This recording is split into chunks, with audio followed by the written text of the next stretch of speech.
Hallo und herzlich willkommen and a hello and a warm welcome to all of you and welcome to this webinar today. My name is Benedikt Zillner. I'm here the product manager for our system, the JML Optic, and I will make this webinar today with you. In this webinar, I want to answer all your questions about our new module, the Splint and Attachment Designer. And the first step, I will show these two modules to you again, based on the tutorials we made in the last week. And after this, you can write in all your questions and I will answer them. So we are here in our software. Let's create a new patient for our webinar today. Let's call it the patient and give it this tag. And let's go to measure. And we select here our attachment designer. When we start this attachment designer, the first step is now that we import the scan data of our patient, starting with the upper jaw and then the lower jaw. After this, we mark the incisal point on the scan. Always we have the possibility to, over the eye symbol, that we show us the upper jaw for good placement of this point. And with next, we can now align our scan. Herefore, we are orientating us on the middle line. Over the eye symbol, we can also implement the grid. So we have here our middle line where we can align our scan to.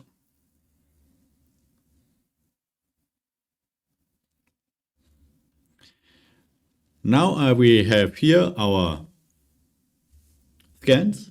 We can check for the last time before we start now with the design. We see the scans match together, so we can start.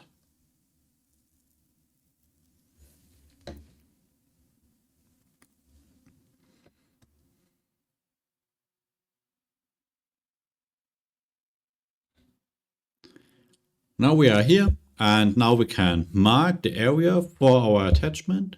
For this, we have multiple tools available. We see it here on the side. We have the brush symbol, we have the contour and the cylinder. With the brush symbol, we have this circle here where we can now mark the area with the shift key and erase our markings with the control key. With the contour, we can now place points or draw by hand free to mark the area of our attachment. With the shift key, with the control key, we can erase the area. The last tool we have is the cylinder. And the cylinder is a bit special because now we can mark with this tool not only the the visible side, but also the visible side of our scan.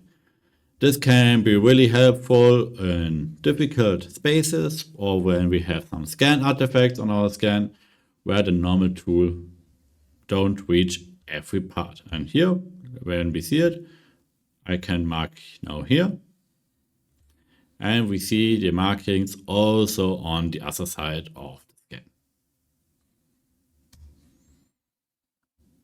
And now I will start with the first symbol.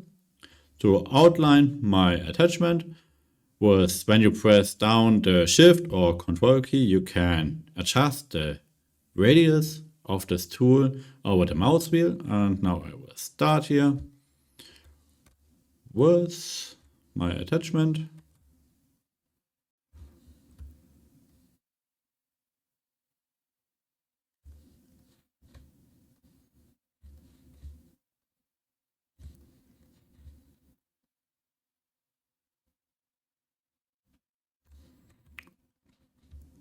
As you see, this you can do quite easy. There's nothing you have to take really care of. What you can take care of when you activate the aperture, that you don't draw too high into the teeth of the aperture, so you don't get any intersections.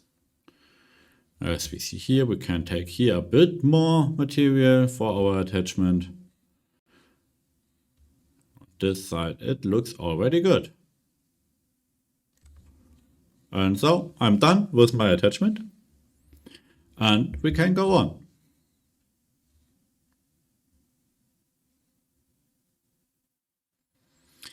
We are here now in the step where we can now adjust the thickness of our attachment, and through the thickness we can get intersections with the aperture.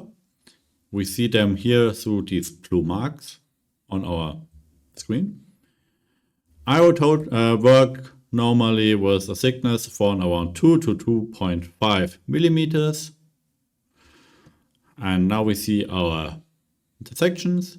And we can now say that we simply want to subtract them with the aperture, so we don't get these intersections in our finished attachment.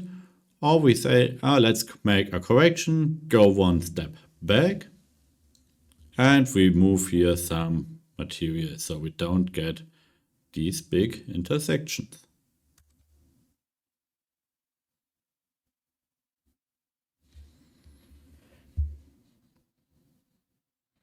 Like this.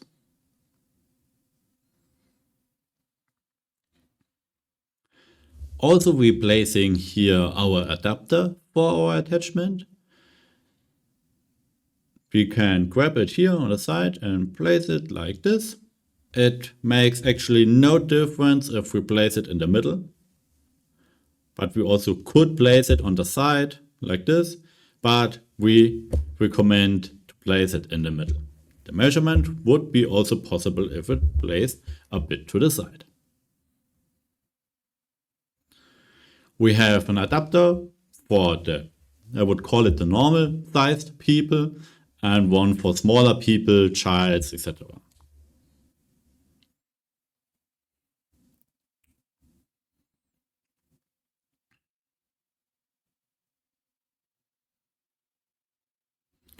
And now we have here one optional step where we can now place holes in our attachment, which we can later use when we want to fix the attachment to the lower jaw of our patient, to inject some material like a silicone, a temporary crown material, etc. through the attachment.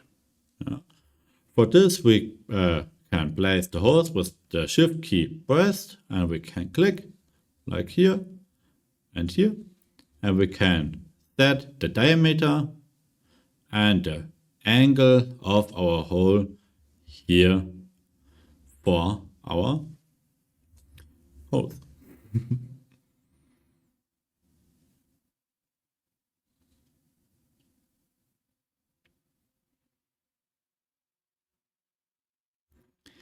So we know later on which attachment we have in our hands, and that we know which attachment goes to which patient. We can now type in the name, like our webinar patient here, and with the shift key pressed, we can place this name on the side of our attachment.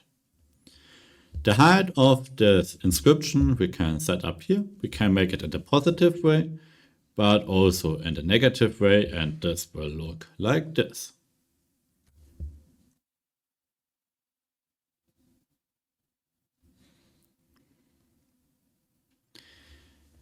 Here we also can give the attachment file a specific name, like our attachment, and if we want, we can give this attachment also a fancy color inside of our software, like a nice green one, and we can go on. And this is how you create an attachment. We are now finished with the design. Over the export button, we can now save it as an STL. And if we want, we can, with the plus, create directly a second attachment for this patient if we want to test something out. And with next, we save the workflow. Save and close.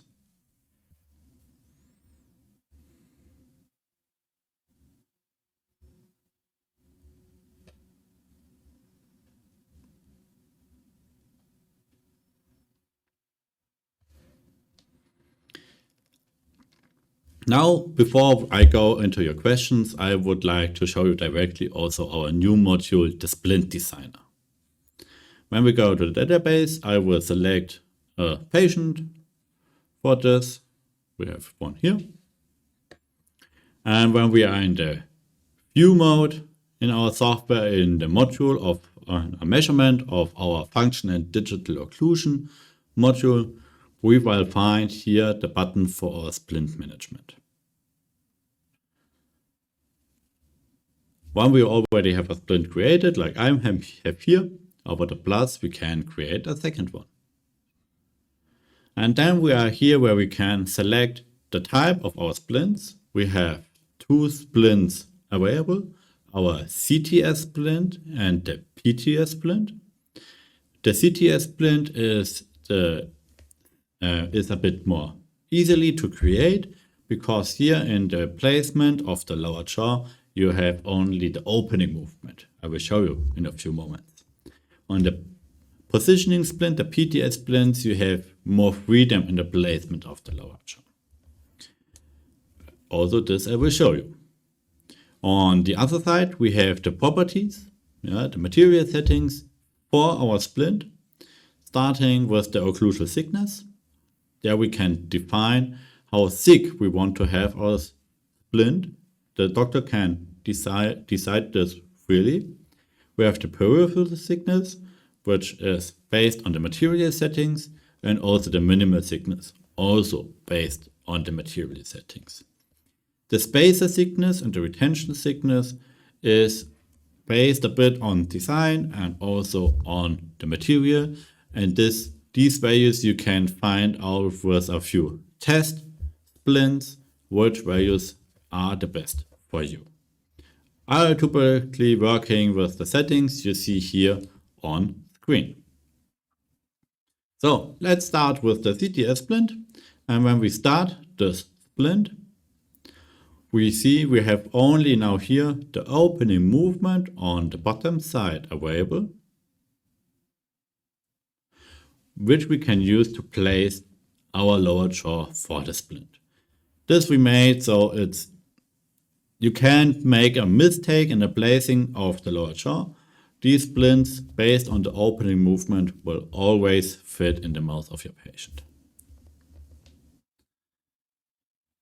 To find the vertical dimension of the splint, we have here these blue color codings, and everywhere where we see this blue color, we did not reach our wanted occlusal thickness of 1.5 millimeters. You see here on the right.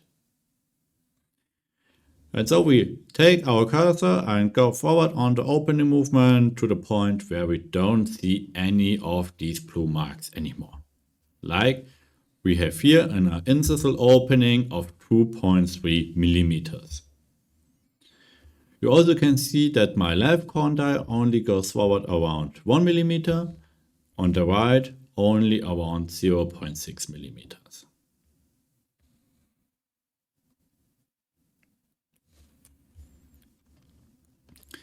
When we start on the design, the first step here is that we define the insert direction for our splint. We can adjust this when we take the arrow here, the cursor, and adjust the insert direction, or we will use the slider here on the side.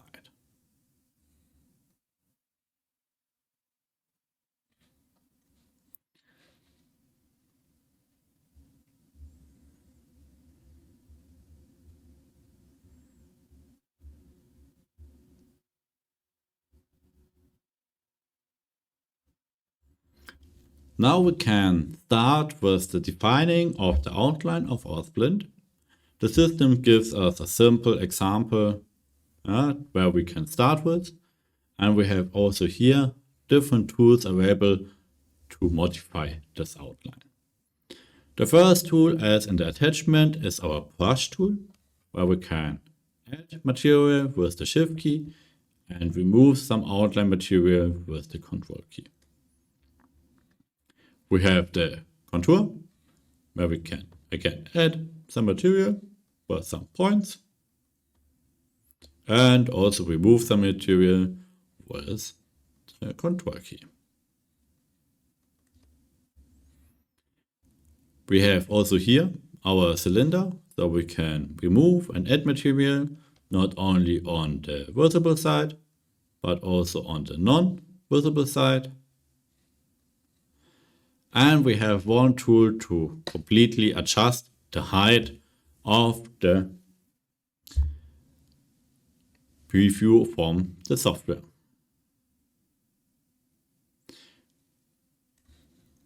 And also here we start now with the design of our outline. I again will take the brush for this, and let's do this. For this I'm following the outline of my teeth.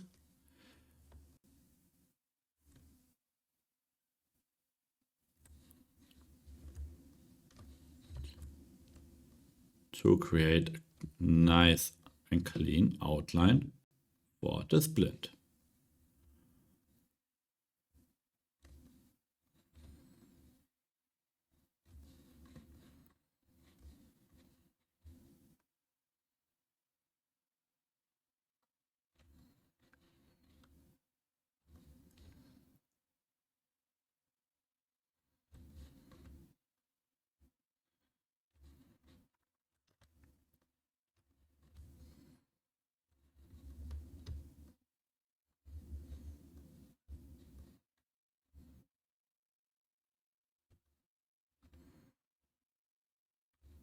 On the lingual side, we have here now the visualization of our undercuts, of our retention parameter. And to get a good fit of our splint, we simply have to follow the gray shadow here for the outline of our splint. This guarantees that we take in our undercut for our splint, but we go too deep, so we get a gap between splint and teeth where something can collect over the day, we get bad breath smell, etc. This we can prevent if we simply follow these gray shadows.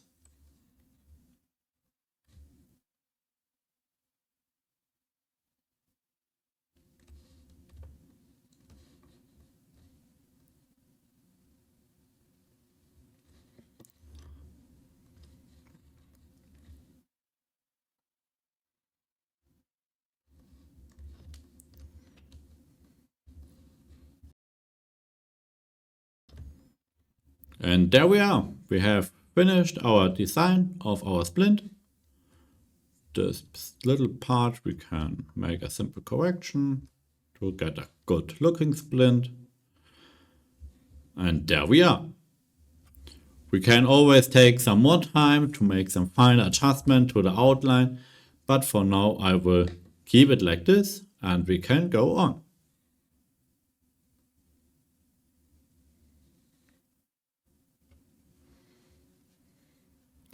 And now the software is calculating us a functional splint surface. What I mean with a functional surface. What we have here, or what the splint makes a zebra splint, is our special parameter take scan position for splint surface. And this calls that we simply remember the occlusal surface of our patient when he normally bites, putting the lower jaw in a new position, and then only fill the area between old and new position with the splint material. And this is the reason why we get here now a splint surface with the old occlusal surface of our patient, which is still functional. And we only have to now make some final adjustment if we want, but if we want, we can take this splint example, this splint section from our software directly and print it and build it. But what possibilities we have if we want to make some final adjustments? The first is that we can, of course, smooth certain area out with this tool. to make it a bit more round. We can reduce some contact points. And we can also add some material to create new contact points. The strength and diameter of these tools we can adjust with these two sliders under there. To make a global operation on our splint, we have 3 buttons here. Started with a global smoothing. So we make a smoothing process over the complete splint to also reduce some finer details which will take time in the milling machine, like this. After this smoothing process, we still have our occlusal surface structure, so we still would have a positioning effect with the splint, but less time in the milling machine. Then we have possibilities to make a static grind in where we can remove some intersections we had here. As we see, go one step back. We see here our intersection, and then with the grind apply, this intersection is removed. When we want to modify the guidance of the splint, we can now add some material. Let's add some material here.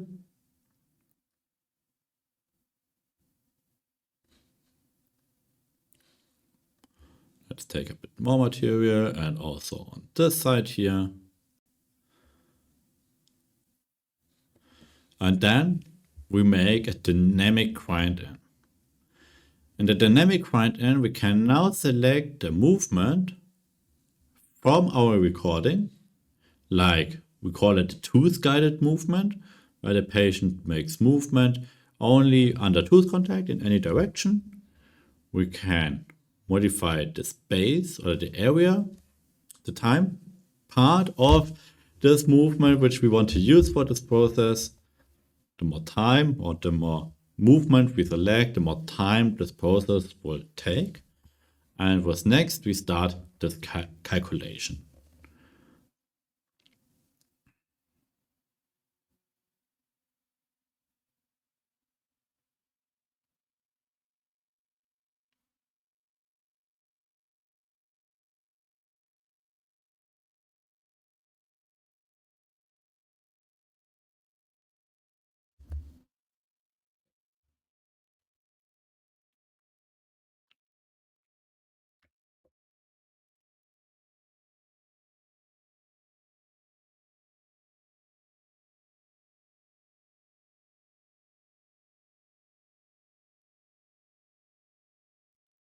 And here is the calculation of the aperture envelope, which we use to make the dynamic grind in based on our movement.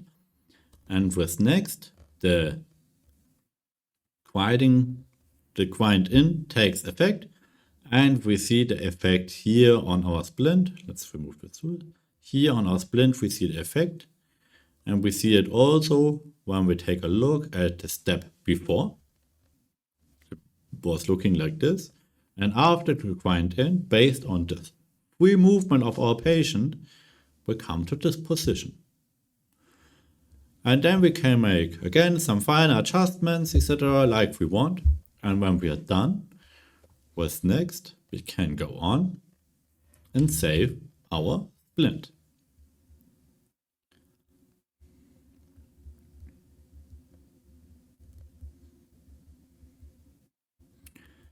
And here we are done with our splint. We see here now also a section cut view of our splint. We can give our splint a name.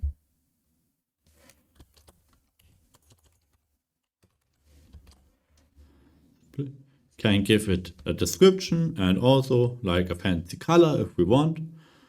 And we can, as I mentioned, we can now see the section cut of our splint and also make some contact checking. Check some occlusal contacts on the splint, and what's next? We're saving everything and we are done. To export now our splint, we simply go here to the export button, export models, And we have here our splint selected. We can, for example, select the milling process.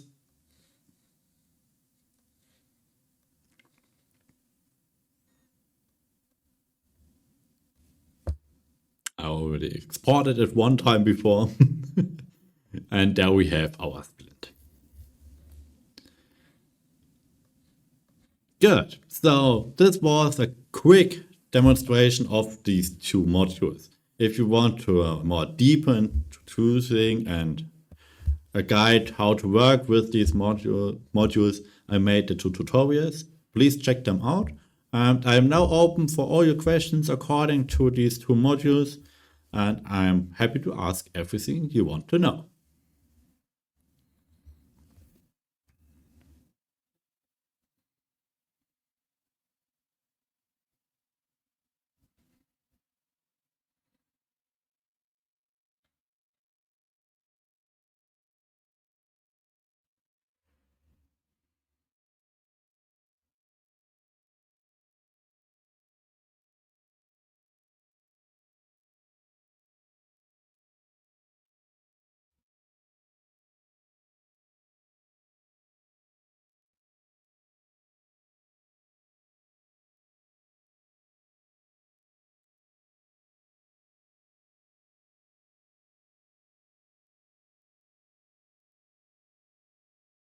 There the questions comes in.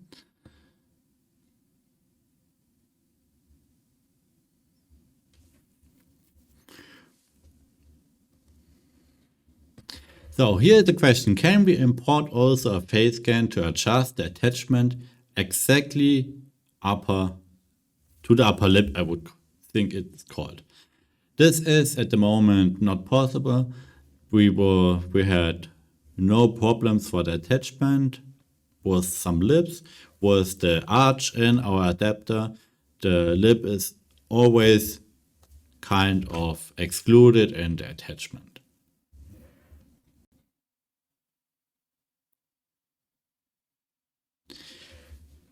We are the next question here. We have, are you planning the splints with tooth guidance?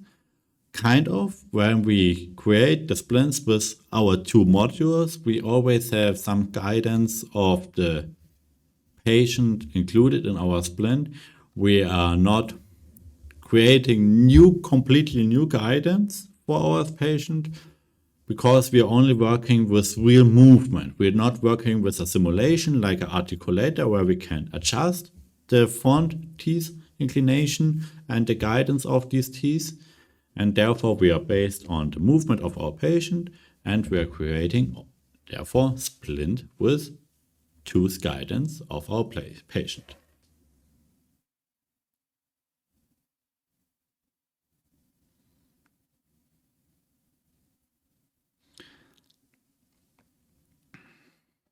So, next question. In the block area, is there also like a snapping area? How many thickness we have in this area? Let's go to one slide here of my presentation for the tutorial. If I understand you correct, it's about the block out area of the attachment. We have it in our material settings with the retention. The retention gives you the value how far we go under the tooth equator of our patient, of the teeth. Yeah? Like when we set it to 0.7 millimeters, we go 0.7 millimeters under the undercut, under the tooth equator of our patient, and block the rest out. And this is what you see in our software. You see it here on the right side, where we give you an indicator where these undercuts are and how deep these undercuts, how far the block out area the undercuts are on this scan on the splint design you are doing at the moment.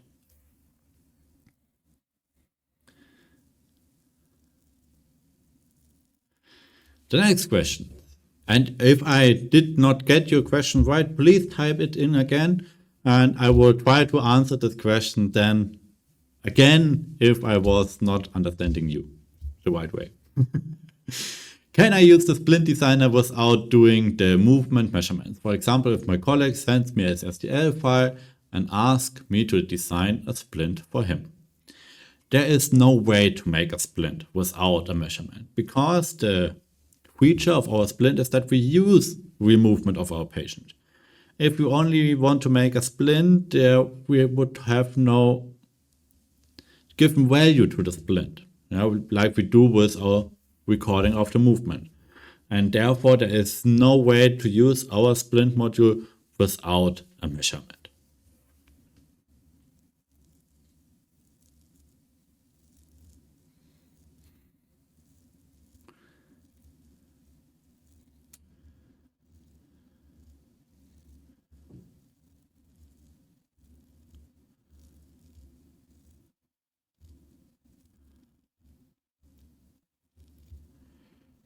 So I will take this question first. There we have the question, can we increase the thickness of our splint? And when we go to our software, here under splint management, and we create a new splint, we can now set the thickness of the splint. For example, I just used an occlusal thickness of 1.5 millimeters and a peripheral thickness of 0.7 millimeters. And these values you can adjust like you want to have it. And I see I forgot to show you also the PTS splint. I'm really sorry. Yeah, because in the PTS splint there is one key difference. When you select it and click on Start, you can now choose between the upper and lower jaw. And on the next step, where you make the placement of the splint, you have now all freedom you want to have. You can not only use the opening movement, but also the protrusion, retrusion, opening and closing. And you can also use a manual placement of the condyles. Like when you take it and you move it, you see the joint is moving, the scans are also moving. You see it in the blue color codings of the distance. And we can also use a simple rotation of this specific point to adjust a bit of a height. So you can now here really make a fine positioning of the lower jaw, which you can use for your positioning splint. The rest of the workflow of the splint is totally the same. Good. Can we adjust a frontal block out with anterior guidance? You can remove the front. You can also exclude the part of the front teeth, so where we don't want to have a splint. It's a bit not so easy to make with our software, but it is possible. And there you can also make anterior guidance. But for special splints, it's not so easy to make with our software. We want to give you a software where you don't have to do so much adjustments. Therefore, we only started with 2D types of splints. There will come more, like a Michigan type of splints and different other splints. And these splints also will have the possibility that you get a created splint surface based on this type of splint.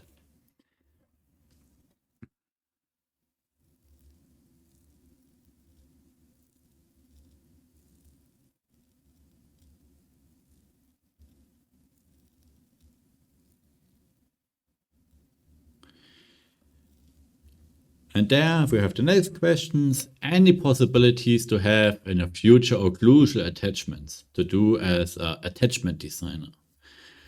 What do you mean with occlusal attachments?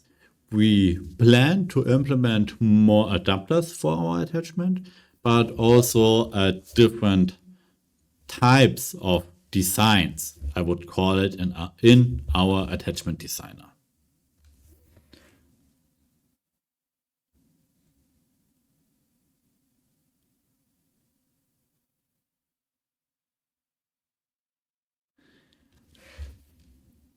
Hi, is it possible to define in degrees the release of a possible anterior incisional or canine guide?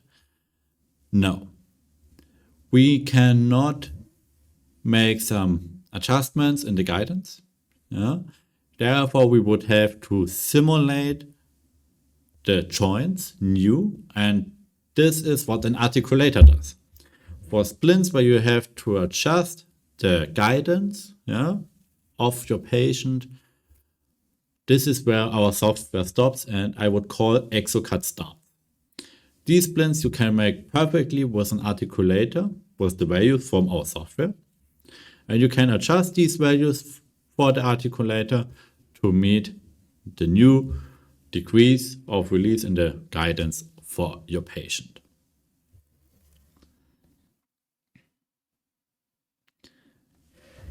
Questions left. I'm here for you and I will try to answer all of your questions.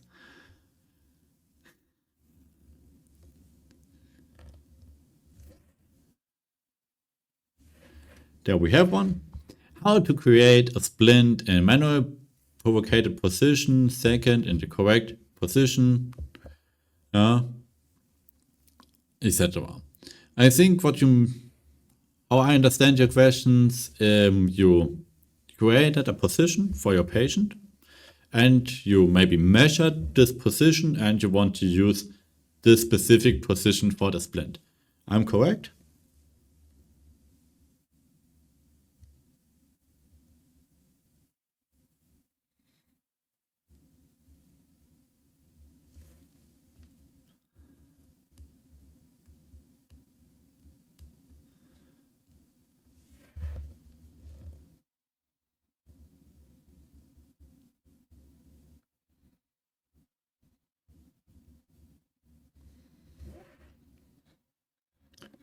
So if this is your question, I can show you something.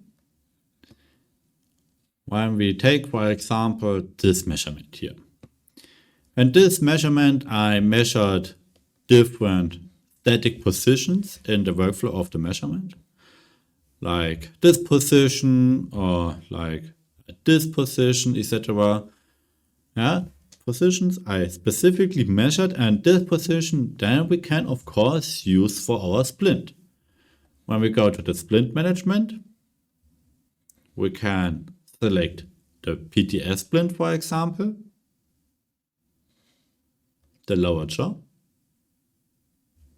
And now I find here also my measured position, and these positions I can directly click, like here, this position, to use it for my splint design.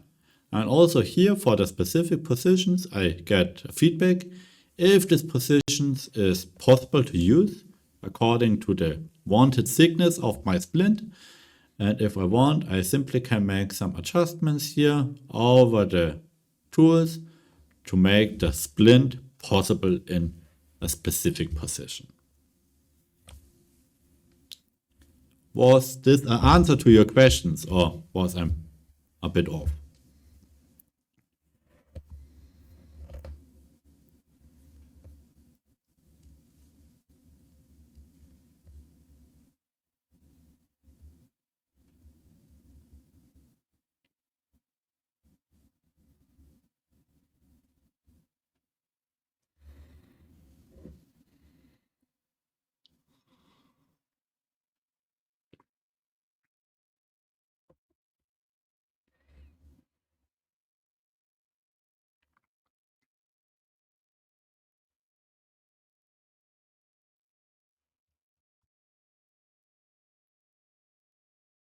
Next question, if something you want to know, feel free to ask.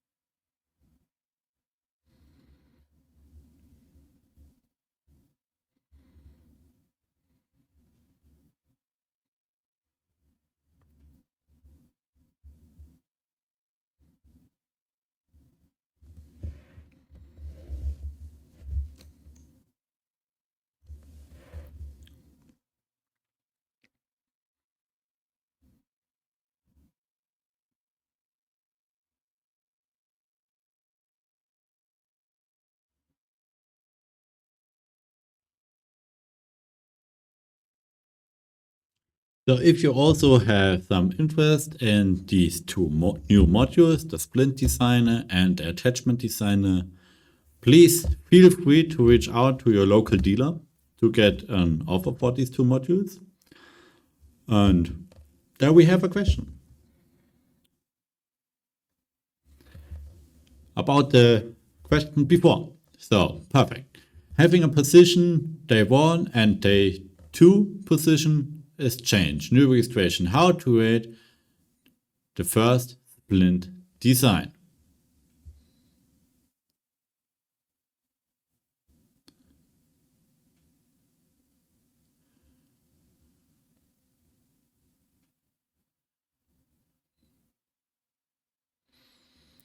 A tough question.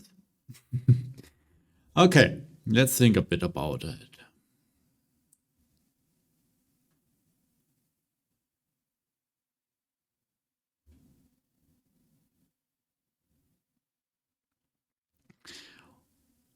Do you mean a patient where the position you try to measure is not quite stable for this patient and you want to make a splint to stabilize this position?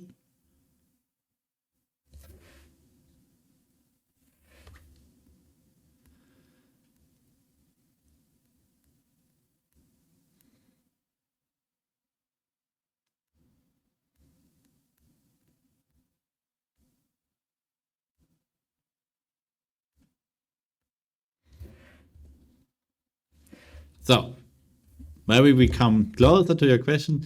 Okay, new position, example after physio. So, if you make your first measurement and you try to make a splint and you bring your patient to the physio, and after the physio, I, for example, really recommend to make a second measurement. And then this is a bit of a medical question, and I'm not a doctor, so it really depending on the case of your patient. What I can say, you can use also the old splint for your patient, and use it to record it as a static position. So you think of maybe this position here. Let's hide the splint. This position here maybe was your first splint, and maybe this position is the position of your new splint or the new splint. And then you can compare both splints on both positions, both records, and find a new position for your new splint.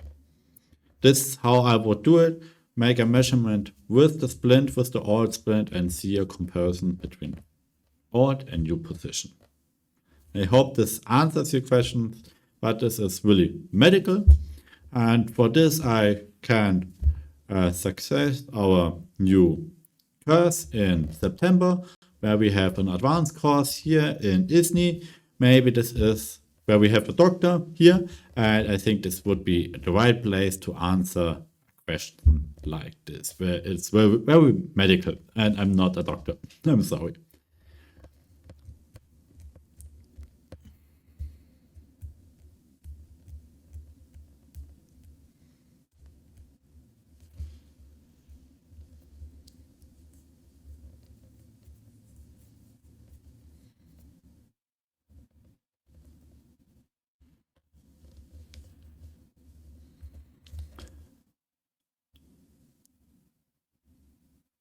So, questions left? And I hope I can give you an idea how to treat it, but I'm not so good on medical questions.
about this question, based also on the question before, that we can import movement from day 1 and compare it with the measurement from day 2. Is this possible? We cannot import movement data, but when we want to compare 2 cases for our treatment planning, we go to the database. And let's select a patient like this. We have here 2 measurements. And with the control key, I can mark both measurements. And then we can go to the report.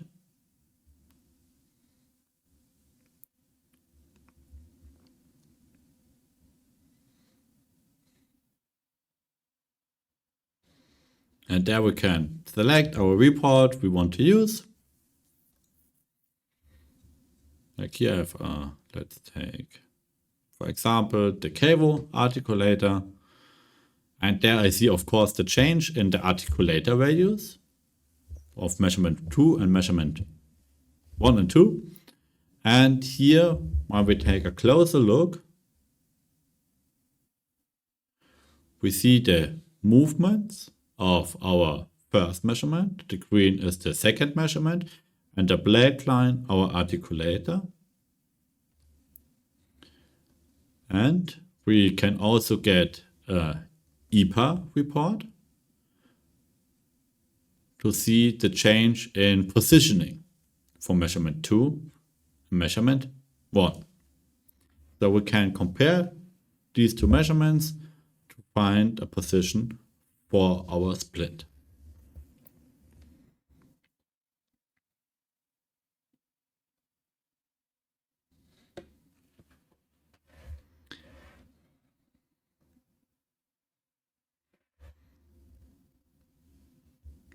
So if there are no questions left, I want to say thank you for all of you to be here with me. And I hope you have fun measuring and keep going.